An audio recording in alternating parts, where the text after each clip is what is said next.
So let's start the class today. So today I'm gonna teach you all past tenses in one go. Okay, so we'll revise all past tenses. I will start with the past indefinite tense. Let's start. In last.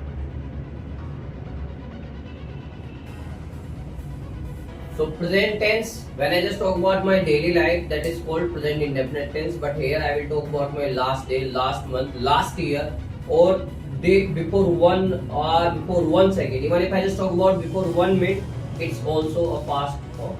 Okay, it's also part of past sentence. Here I use past indefinite sentences.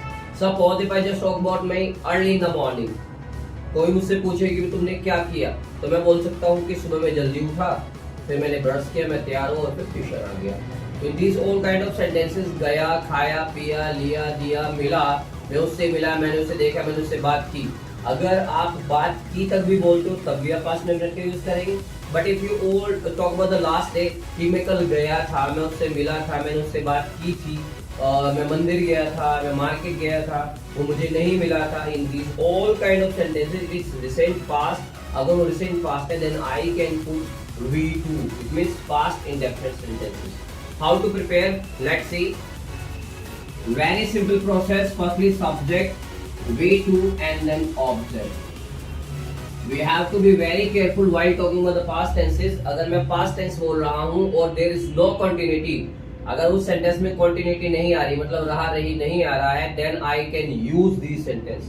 भले उसमें था आ जाए. जैसे मैं market गया था, no continuity is there, so I can use this rule. जैसे let's say example, मैं मार्केट गया था, I go की second form, when I went to market. I went to market. She talked to me. What do you mean by this? उसने मुझसे बात की या उसने मुझसे बात की थी. In both the sense you can use second. दोनों सेंस में मैं सेकंड फॉर्म को यूज कर सकता हूं बिकॉज इट्स पास्ट. ये क्या है? पास्ट है. तो ध्यान रखना है कि पास्ट टेंस में जब मैं सेकंड फॉर्म को यूज कब करूंगा? जब वो कंटिन्यूटी नहीं होगी लेकिन पास्ट होगा. पास्ट में होगा. गया था, मिला था, बताया था, सुना था, कल मैंने मूवी देखी थी, कल मैं मार्केट गया था. In the same process sometimes I have to speak the negative sentences. Negative sentences में I have to put a helping verb. जैसे प्रेजेंट टेंस में होती है do does, in past tense it would be did plus not. But remember one thing, I always use we first with did one. did के साथ हमेशा verb की first form का इस्तेमाल किया जाता है, that is called did not plus we first. अगर मैं यही सेंटेंस को नेगेटिव सेंटेंसों में चेंज करूं कि मैंने बोला कि मैं मार्केट गया था और मैं कहूं कि मैं मार्केट नहीं गया था, तो it would be I did not go to market. Clear? तो यहाँ पे हमें अगर रूल की बात करें तो रूल होगा हमारा subject did plus not, V first and then object. Very simple process कि मैं मार्केट नहीं गया था, I did not go to market. उसने मुझसे बात नहीं की या उसने मुझसे बात नहीं की थी, I am talking about a girl, then I will put she did not talk to me. जैसे क्या तुम कल क्लास गए थे? हाँ मैं क्लास गया था, आई वेंट टू क्लास. मैं क्लास नहीं गया था, I did not go to class. क्या तुमने कल मूवी देखी थी? या I watched a movie. I watched a movie. No no no, I did not watch a movie. Yes with second form, no with first form. Whenever I put did in my sentences, I have to use we first. Always remember one thing. Let's talk about the interrogative sentences. अगर मैं interrogative sentences की बात करूँ तो I will use first interrogative first here. पहले interrogative sentence में जब हम sentence start करते हैं, I have told you many times when a sentence start with क्या, I always use helping verb first and I never use what. तो what होता है उसका इस्तेमाल नहीं किया जाता. मैं क्या यूज करता हूँ? Helping verb first. Helping verb, subject, V first, object and a question mark. Like यहाँ पे मैंने बोला मैं मार्केट गया था, यहाँ पे मैंने बोला मैं मार्केट नहीं गया था. अगर मुझे किसी से पूछना है कि क्या तुम मार्केट गए थे, हेल्पिंग वर्ब है यहाँ पे did, तो यहाँ पे होगा did you, और तुम आगे the same question if I want to ask with क्या उसने तुमसे बात की थी? Did she talk to you?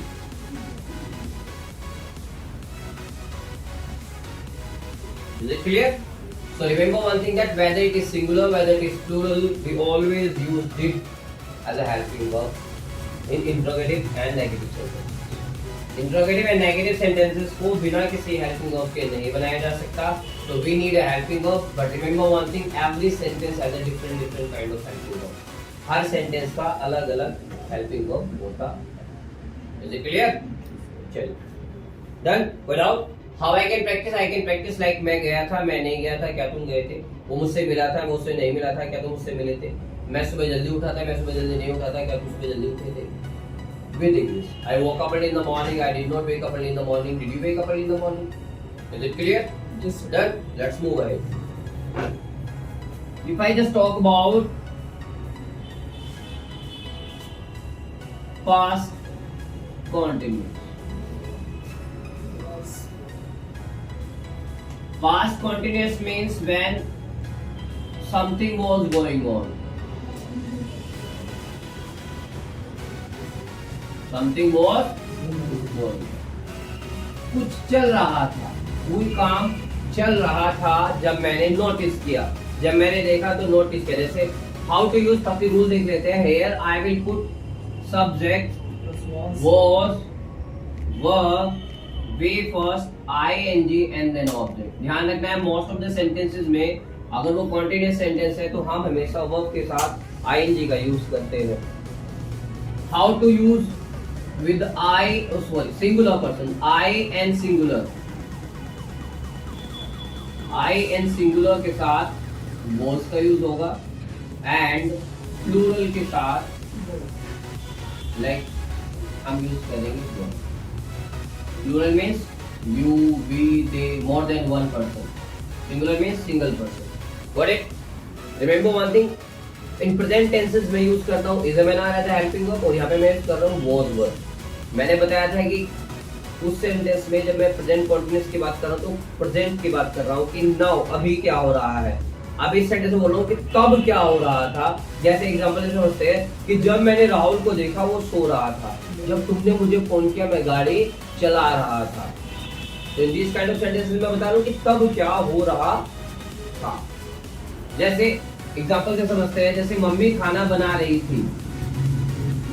My mother was cook plus ING.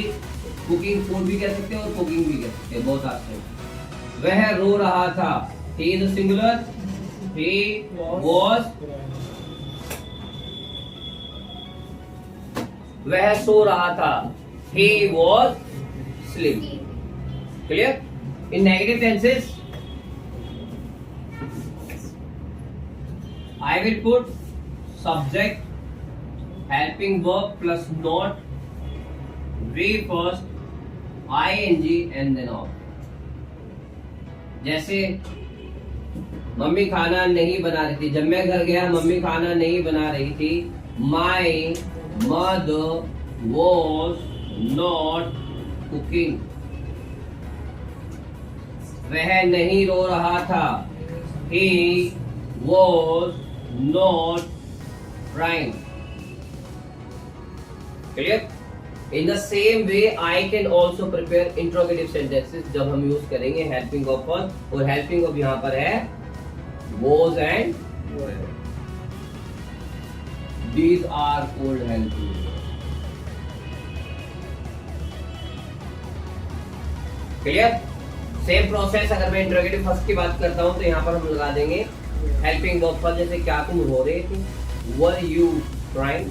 क्या तुम सो रहे थे. Were you sleeping. क्या वो तुमसे लड़ रहा था. Was he fighting with you. In these all kind of sentences मैं यूज करता हूँ हेल्पिंग वर्ब. डब्ल्यूएच फैमिली भी यूज कर सकते हैं. डब्ल्यूएच फैमिली वालों में डब्ल्यूएच फैमिली पहले आते थे. तुम कहाँ जा रहे थे तो कहाँ पहले आ जाएगा. Where were you going. तुम क्यों रो रहे थे. Why were you crying? Clear? अगर मैं इन दोनों सेंटेंसों को कनेक्ट कर दूं तो आपको अच्छे से बोलना आ जाएगा। तो कभी भी रिवाइज करो तो कनेक्शन के साथ रिवाइज करो कि जब मैं घर गया मम्मी खाना बना रही थी। तो जब मैं घर गया is a part of past indefinite, mummy खाना बना रही थी is a part of past continuous. तो दोनों कनेक्ट करूंगा कि जब मैं घर गया मम्मी खाना बना रही थी। When I went to home my mother was cooking. जब मैंने तुम्हें देखा तुम मोबाइल पर बात कर रहे थे। When I saw you, you were talking over mobile phone. जब मैं क्लास में पहुंचा अध्यापक पढ़ा रहे थे। When I reached class, my teacher was. जब तुमने मुझे फोन किया मैं गाड़ी चला रहा था। When you called me, I was driving. Is it clear? तो this is the combination of the sentences. ऐसे नेगेटिव में बना सकते हैं कि जब मैं घर गया मम्मी खाना नहीं बना रही थी, जब मैं क्लास में अध्यापक नहीं पढ़ा रहे थे। In these all kind of sentences, I can revise my own sentences. Got it? Now, let's talk about past perfect sentences. So let's talk about past perfect sentences. Past perfect sentences use जब मैं बोलता हूँ कि कोई काम खत्म हो गया था, क्योंकि मैं प्रेजेंट परफेक्ट में किसकी बात करता हूँ कि कोई काम खत्म हो गया है। जैसे मैंने खाना खा लिया है, वे आ गए हैं, मैं 10वीं पास कर ली है। आई am just talking about the task जो कंप्लीट हो गए हैं और मैं उन टास्क की बात करता हूँ जो कंप्लीट नहीं हुए हैं इन प्रेजेंट टेंसेस। यहाँ पर भी मैं उन्हीं की बात करूंगा लेकिन वो होगा पास्ट में। क्लियर? कि मैं वहां नहीं गया था, मैं उससे नहीं मिला था, but it would be a long past. Long past की बात होगी तब आप यूज कर सकते हो। क्लियर? जैसे how to use first subject had plus V third and then object. Remember one thing, कभी भी मैं हैजर के साथ कोई वर्ब यूज करता हूं तो वो हमेशा वर्ब की थर्ड फॉर्म ही होगी। We have to very careful. Like वह सो चुका था, he had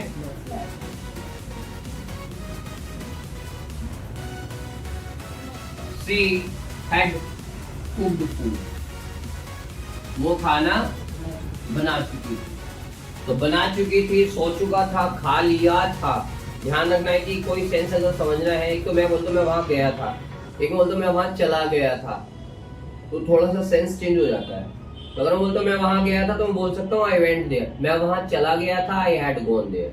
तो चला गया था, खा लिया था, बता दिया था, सो गया था, चुका था। इन दोनों सेंस में आप हैड का यूज कर सकते हो। गया, खाया, पिया, लिया, दिया, इट्स अप टू यू। वो सेंस को समझना है कि वो रिसेंट पास्ट बता रहे हैं, लॉन्ग पास्ट, दोनों का कनेक्शन भी बताऊंगा अभी। क्लियर? देन लॉन्ग पास्ट बताना होता है हैड प्लस वी थर्ड का यूज होता है। क्लियर? नेगेटिव सेंटेंसों में हम यूज कर सकते हैं हैड नॉट। जैसे उसने मुझे कुछ भी नहीं बताया था, मतलब मैं ये दर्शाना चाहता हूँ कि किसी काम से पहले उसने मुझे कुछ भी नहीं बताया था। लॉन्ग पास्ट का मतलब है कि किसी काम को करने से पहले कोई काम की बात कर रहा हूँ कि उसने मुझे इन्फॉर्म कर दिया था। मतलब अगर मैं करेक्शन करूंगा कि जाने से पहले उसने मुझे इन्फॉर्म कर दिया, सोने से पहले ही मैंने तुम्हें फोन कर दिया। In these all kind of sentences में यूज करता हूँ हैड प्लस। क्लियर? जैसे क्या तुम सो गए थे, हैड यू स्लेप्ट। क्या तुम आ गए थे, had you come. In these all kind of sentences I use. Is it clear? Negative में हैड नॉट फर्स्ट और क्वेश्चन वाले में हैड फर्स्ट, अगर वो क्या से स्टार्ट होता है। तो अब बात करते हैं दोनों को कनेक्शन के साथ। अगर मैं पास्ट इंडेफिनिट और पास्ट परफेक्ट को कनेक्ट करूं तो आपने कभी कभी ऐसे सेंटेंस सुने होंगे कि मेरे पहुंचने से पहले ट्रेन जा चुकी, डॉक्टर के आने से पहले ही मरीज मर चुका, पुलिस के आने से पहले ही चोर भाग गए। These all kind of sentences मैं अच्छे से जान सकता हूँ कि हैड लगता कब है और वर्ब की सेकंड फॉर्म कब लगती है। तो वो कंफ्यूजन दूर करने के लिए आपको इस कॉम्बिनेशन को समझना पड़ेगा। वो कैसे? जैसे मैं बोलता हूं कि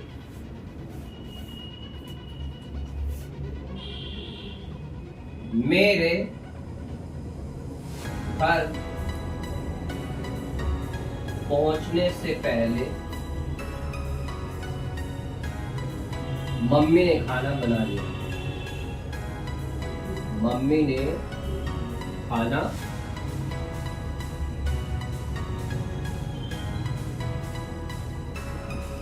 मेरे घर पहुंचने से पहले मम्मी ने खाना बना लिया था, तो I am just connecting to, मैं यहाँ पर दो चीजों को कनेक्ट कर रहा हूँ कि मम्मी ने खाना बनाया और मैं घर पहुंचा। बट हमें ये ध्यान रखना है कि पहले काम कौन सा हुआ, पहले क्या हुआ, खाना बन गया, तो उसका यूज करेंगे हम हैड प्लस बी से। और मैं बाद में गया तो यूज करेंगे सबब के सेकंड फॉर्म। तो यहाँ पे होगा subject plus V2 plus object, और यहाँ पे होगा subject plus had plus V3 plus, और यहाँ पर दोनों को कनेक्ट करने के लिए लगा देंगे बिफोर। क्या लगा देंगे, बिफोर। जैसे जो काम पहले वो लिखेंगे, my mother had cooked food before I read.